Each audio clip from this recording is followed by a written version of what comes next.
Well, you know, here in Kentucky, I think part of the big victory for Trump, but also we took over the state house for the first time in 100 years. We had 16 Republicans beat Democrats last night for the state house.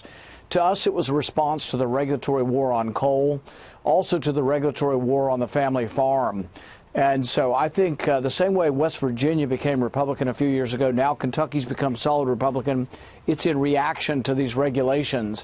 And the one thing I'm excited about in the Trump presidency is I think in the very first weeks of this next Congress, the Republican Congress is going to repeal some regulations. I hope a half a dozen regulations or more, and we'll get them onto Trump's desk, and I think he'll sign them. All right, so that is your priority, as you stated there. Tax reform, Obamacare. Can you repeal and replace?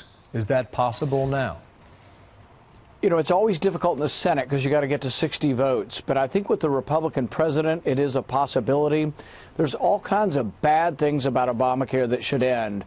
The number one thing on my list for Obamacare is we should make it legal, make it okay, lawful to sell insurance again.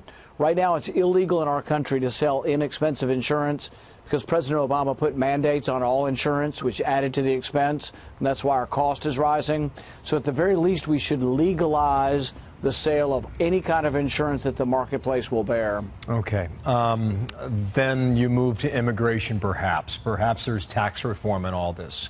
I think in the broad sense, however, Senator, you're going to have a majority in the Senate, a majority in the House, and a Republican in the White House. And with that trifecta comes a certain level of pressure to act. Would you agree with that?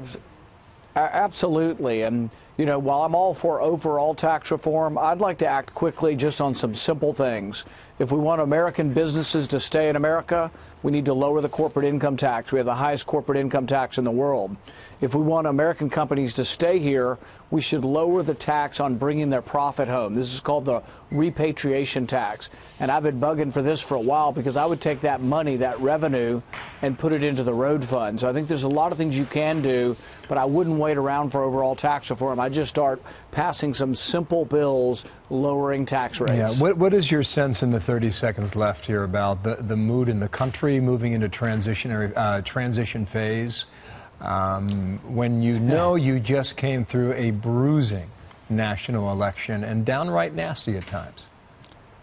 You know, I think one message is for the liberal elite that are in some of our media outlets, and that is that us, the people who live in flyover country, we're kind of tired of people on the left coast and the right coast sort of telling us, you know, what we should believe in. And I think really this was a big repudiation of the liberal elite. And actually, I'm waiting to see if they're all going to be getting on planes or private jets and moving this morning. I hope that'll be fully reported in the news.